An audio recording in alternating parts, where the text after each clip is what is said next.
پہلی آواز جو سنی ہے وہ علامہ طالب جوہری صاحب کی سنی. میرے والد صاحب کے ساتھ ہم نے خطابات سنے. بہت بچپن کی بات ہے کہ جب وہ مرکزی امام بارگاہ میں بھی خطاب فرماتے تھے اور مشتر پاک میں بھی, اور مرکزی امام بارگاہ میں شام کو علامہ نصر اشتہاری صاحب خطاب فرماتے تھے, اور رات کی مجلس میں علامہ طالب جوہری صاحب. ایک بہار کا دور تھا جہاں اتنے بڑے بڑے علماء جو ذکر اہل بیت پر فخر کر کے ممبر پہ بیٹھتے تھے. تو اس نسل نے کچھ نہیں دیکھا ہے. اس نسل کی سب سے بڑی بدقسمتی یہ ہے, ہم اپنے کو اس لیے تھوڑا سا قابل فخر جانتے ہیں کہ ایک لفظ ہے, اور وہ لفظ یقیناً استعمال کرنے میں کوئی تعامل نہیں ہے کہ ہم نے تہذیب کی تلچھٹ تو دیکھی ہے, کچھ تلچھٹ تو ہم نے دیکھی ہے. اس نسل نے کچھ نہیں دیکھا. جو اب نسل پروان چڑھ رہی ہے اس نے تلچھٹ بھی نہیں دیکھی. علم دیکھیے تعلیم سے بھی آتا ہے, لیکن علم ہمیشہ نشستوں سے آتا ہے. علماء کی, جاننے والوں کی, صاحبان شعور کی نشستوں میں بیٹھنے سے جو مشاہدہ حاصل ہوتا ہے. مثلا میں کتاب میں کوئی لفظ تو پڑھ لوں گا, لیکن اس لفظ کا تلفظ کیا ہے یہ نشست میں پتہ چلے گا, یہ استاد بتائے گا. یہ مثلا مبلغ علمی ہے یا مبلغ علمی ہے, میم با لام غین پڑھ تو لیا, لیکن تلفظ کیا ہے, اس کا ایکسنٹ کیا ہے.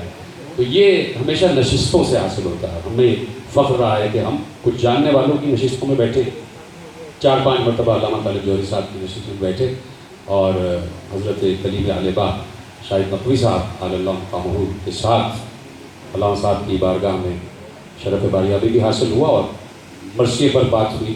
یعنی جس شعبے سے متعلق کوئی شخصیت بیٹھی ہے, علامہ صاحب اس شعبے سے باہر گفتگو نہیں کرتے. کوئی مرثیہ وہ بیٹھا ہے تو مرثیے ہی پر بات ہو رہی ہے. ابرار حسن صاحب کے ساتھ نشست ہوئی, اور میں شکر گزار ہوں کہ انہوں نے انتظام کیا. تو آپ کو یاد ہوگا کہ اقبال پر بات ہو رہی تھی, علامہ اقبال پر. تو اقبال اکیڈمی کا کوئی کرتا دھرتا اس کو بیٹھا ہوتا تو وہ شرمندگی سے سر جھکا لیتا کہ اقبال اکیڈمی کا صدر تو انہیں ہونا چاہیے. اسی طرح میں سمجھتا ہوں کہ میر تقی میر, اسی طرح سمجھتا ہوں میر انیس, اسی طرح سمجھتا ہوں غالب. ازبر تھے ان کو یہ اردو شعراء, اور اس کے بعد فارسی اور عربی شعراء. یقیناً وہ تو ان کا سبجیکٹ ہی تھا. تو بات ہو رہی تھی تو میں نے ایک جملہ اس دن بھی کہا کہ فلسفے تو بہت سے لوگوں نے دیے ہیں, وہ جملہ دوبارہ دہراؤں گا نہیں, صرف ایک لفظ میں بات ثابت کر دوں گا کہ علامہ طالب جوہری صاحب فلسفہ گو نہیں تھے, فلسفہ گر تھے.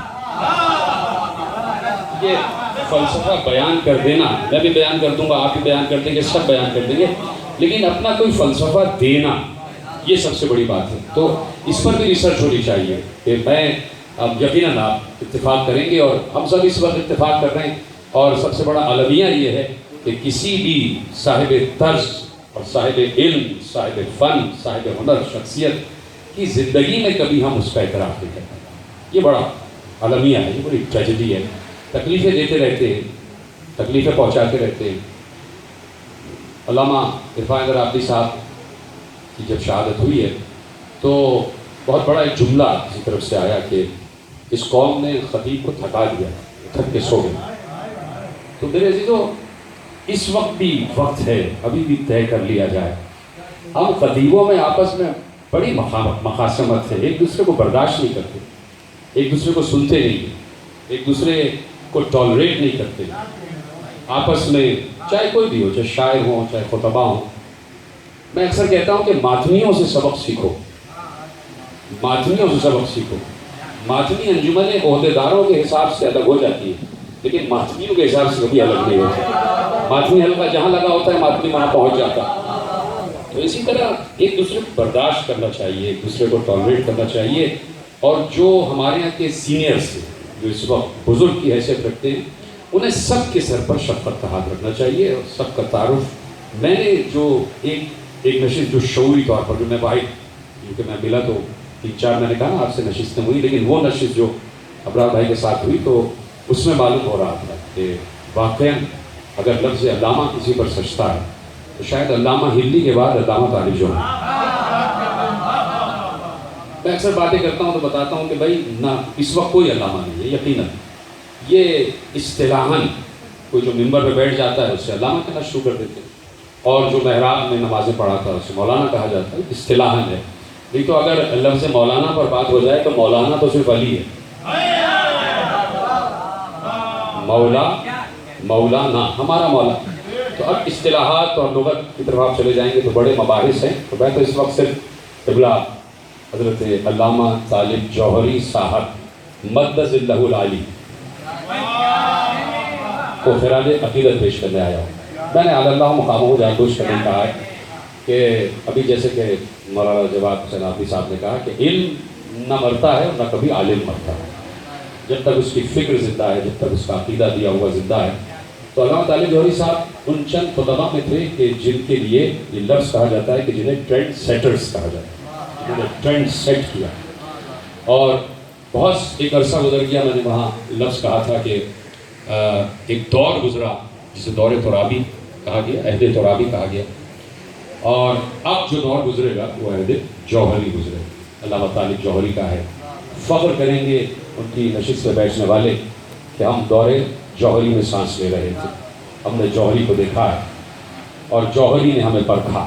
یہ بھی بڑی بات ہے کہ وہ دیکھ کر ہی پہچان دیا کرتے تھے کہ مبلغ علمی کیا ہے. میں جب نشست میں ان کی بیٹھا تو میں نے کوئی ایسی بات نہیں چھیڑی کہ کہیں سے یہ نہ ہو کہ میری جہالت کہیں ظاہر نہ ہو جائے. تو آج بھی میں کوئی ایسی بات چھیڑ ہی نہیں رہا کہ کہیں سے یہ پتہ چل جائے کہ میں ان کے سامنے اپنے مبلغ علمی کو ظاہر کر رہا ہوں. بہرحال ان کا سایہ شفقت ہمارے اوپر قائم رہے گا اور وہ جو فکر دے کے گئے ہیں، وہ جو عقیدہ دے کے گئے ہیں، وہ کبھی مٹے گا نہیں، وہ کبھی ختم نہیں ہوگا. مولا کا قول ہے کہ زندگی تو سب کی گزر جاتی ہے. میں مفہوم آپ کے حوالے کرتا ہوں عمران بھائی کہ قول ہے مولا کا کہ زندگی تو سب کی گزر جاتی ہے. کسی بھی شخص کا اگر انجام دیکھنا ہو یا اس کی فکر دیکھنا ہو تو اس کی زندگی کے انجام کو دیکھو. اس وقت کیا فکر. میں اس لیے تکلف کر رہا ہوں کہ میں یعنی مخبصے میں ہوں کہ میں وہ بات بتاؤں یا نہیں بتاؤں. ایک بہت بڑے عالم گزر گئے، نام میں نہیں دوں گا. پوری زندگی انہوں نے ایک رسالہ بھی نکالا، ہفتہ وار کا رسالہ نکلتا تھا. پوری زندگی انہوں نے ولایت علی کی باتیں کی. جتنے ان کے مضامین تھے، جتنے ان کے خطابات تھے، وہ محبت علی، ولایت علی پر تھے. لیکن جب وہ 85 برس کے ہوئے دنیا سے گئے تو آخر میں جو انہوں نے مقالہ لکھا تو اس پورے مقالے کا لباب یہ تھا کہ میں ابھی مزید جیوں تو تحقیق کروں گا کہ علی کے فضائل پڑھنے چاہیے یا نہیں پڑھنے چاہیے. اس قسم کی بات تو دیکھنا چاہیے کہ انجام کیا ہو رہا ہے. آپ سمجھ گئے کہ میں کہنا چاہ رہا ہوں. میں نے وہاں یہ جملہ کہا تھا کہ اس وقت کوئی بھی ایسا عالم و ذاکر نہیں ہے. میں ذاکر کو بھی شمار کر رہا ہوں. اور علامہ صاحب نے جیسے کہ سب کہہ رہے ہیں کہ اپنے ذاکر ہونے پر فخر کیا، تو اس وقت کوئی بھی ایسا نہیں ہے کہ جسے نماز جنازہ یاد نہ ہو. میں نے کہا تھا سب کو نماز جنازہ یاد ازبر ہے، اور خصوصاً جو معمم حضرات سے ملے تو یقیناً ازبر ہے. لیکن علامہ طالب جوہری صاحب علی اللہ مقامہ کی نماز جنازہ جو دیکھ کر پڑھائی گئی تو ایسا نہیں تھا کہ انہیں یاد نہیں. تو میں نے جملہ یہ کہا تھا کہ میں دہرانا چاہتا ہوں کہ وہ علامہ طالب جوہری صاحب کی نماز جنازہ نہیں پڑھائی جا رہی تھی، وہ علامہ صاحب کا فتویٰ سنایا جا رہا تھا کہ ولایت علی کا اقرار نہ نماز کو خراب کرتا ہے نہ عمل کو خراب کرتا ہے. اس لیے وہ اجتہاد کی کیفیت ہے، وہ مجتہد.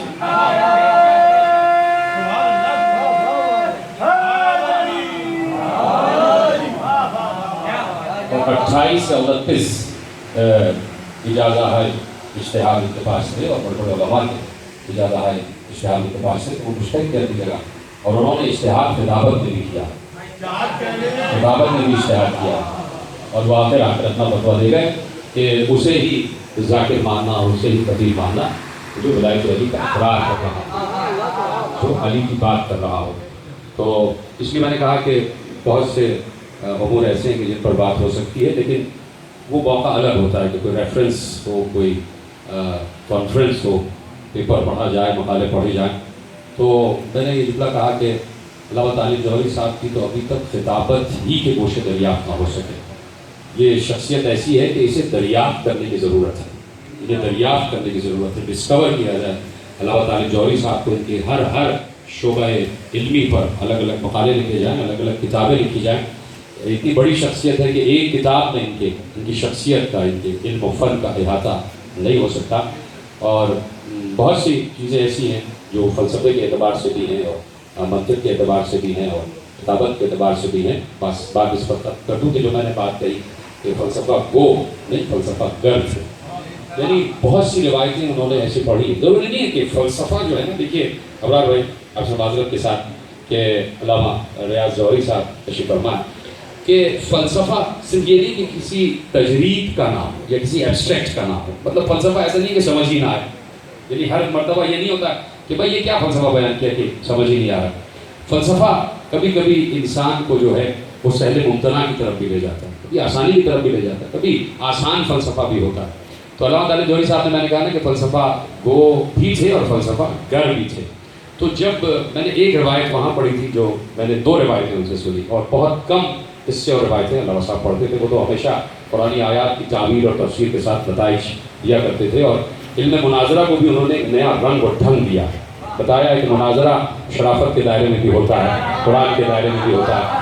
اور ایک میں نے کہا نا اجتہاد کیا انہوں نے خطابت پہ. تو فلسفے کی بات آئی تو بڑا آسان فلسفہ اللہ تعالیٰ جوہری صاحب نے بھی دیا. تو میں نے 2 روایتیں جو میں نے کہا تھا وہاں پر کہ میں نے بچپن میں جب انہیں سنا تو 2 روایتیں خاص طور پر، لیکن بچپن میں جو بات سنی جاتی ہے وہ نقش ہو جاتی ہے ذہن پر، ازبر ہو جاتی ہے. تو میں نے کل 2 روایتیں اعجاز بھائی ان سے سنی.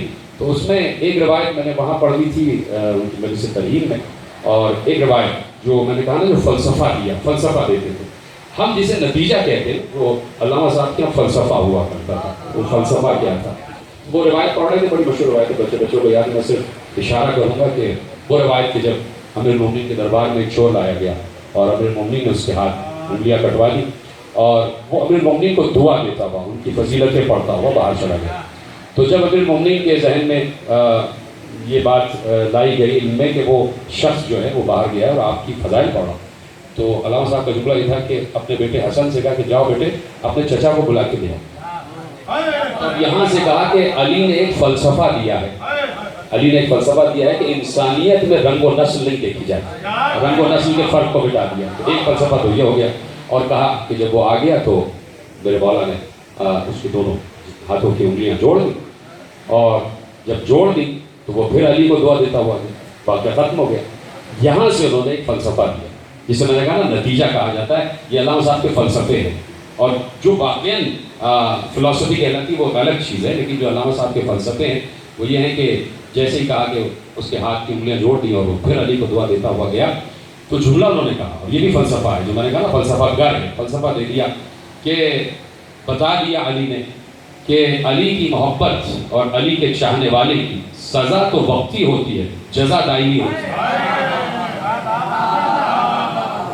یہ فلسفے ہیں جو علامہ صاحب نے دیے.